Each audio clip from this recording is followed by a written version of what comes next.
सांगलीत भाजपच्या वतीने विधान परिषद निवडणुकीच्या विजयानंतर सत्कार समारंभ आयोजित करण्यात आला होता। त्यावेळी ग्रामविकास मंत्री जयकुमार गोरेही उपस्थित होते। ज्यांना आमदार होण्याची इच्छा आहे त्यांनी काळजी करू नये। मुख्यमंत्री फडणवीसांकडे दैवी शक्ती असल्याचं धक्कादायक वक्तव्य गोरेंनी केलंय। पाहूया। आम्हाला माहिती होतं देवेंद्रजींनी मला सांगितलं जे दोघं उभे राहिले तर पुन्हा हा मतदारसंघ आपण करू किंवा काही करू आपल्याला त्या दोघांपैकी एकाला सोबत करायला लागतंय आणि जर आपण ही निवडणूक सहजपणे जिंकू अशा पद्धतीची भूमिका माननीय मुख्यमंत्री मोदींनी घेतली होती आणि मुख्यमंत्र्यांना मला शब्द होता साहेब चिंता करू नका आता कराल उत्तरची निवडणूक एकच होईल अजिबात काळजी करू नका। त्यामुळे त्यावेळी दादाला विनंती केली आणि दादाने ऐकलं मुख्यमंत्र्यांचं ऐकलं आमच्या सगळ्यांचं ऐकलं आणि त्यावेळी अनेकांच्या मनामध्ये शंका निर्माण झालं।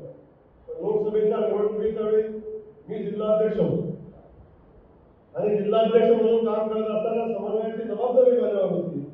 तेव्हा एका बाजूला दैवशिकाचा एका बाजूला मनोजचा दुसऱ्या बाजूला पण अतुल बाबा आणि त्यावेळी खूप मोठ्या धाडसानं माहिती नाही परमेश्वर बुद्धी शक्ती देतो अशा वेळी पण त्याला धाडस केलं आणि चौघांचाही हात वर केला आणि त्याला सांगितलं की आम्ही चौघही विधानसभेमध्ये जाणार आहे आणि चौघही आमदार होणार आहे।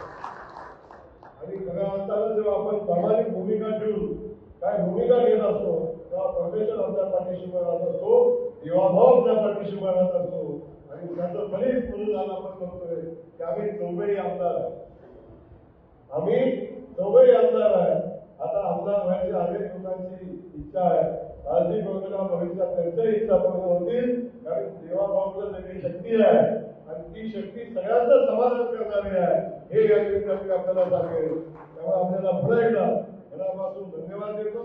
सांगलीकरांना मनापासून धन्यवाद देतो। सांगली सातारा महाराज लावायचा प्रयत्न अनेक लोकांनी केला। कुणीतरी महाराज नवाजांकडून सांगण्याचा प्रयत्न केला, कुणीतरी मतदारांच्यावर पुन्हा तला मारून मतदान करण्याचा प्रयत्न केला। पण आता सगळ्यांना दाखवून दिले या जिल्ह्यानं की आता राजकारण हे सामान्य कार्यकर्त्याचं आहे।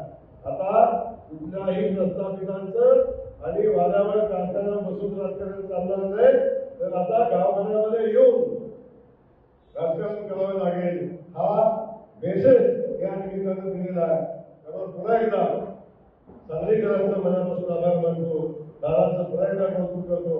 माझ्यामुळे आपला आनंदावर मला वाटतंय जो उत्साह असतो थोडा कमी झालाय परंतु कोल्हापूरमधलं मला इथे यायचं होतं दादांचा आग्रह होता की भाऊ तुम्ही आल्याशिवाय मी सर्टिफिकेट घेणार नाही त्यामुळे मला यायला बंधनकारक होतं।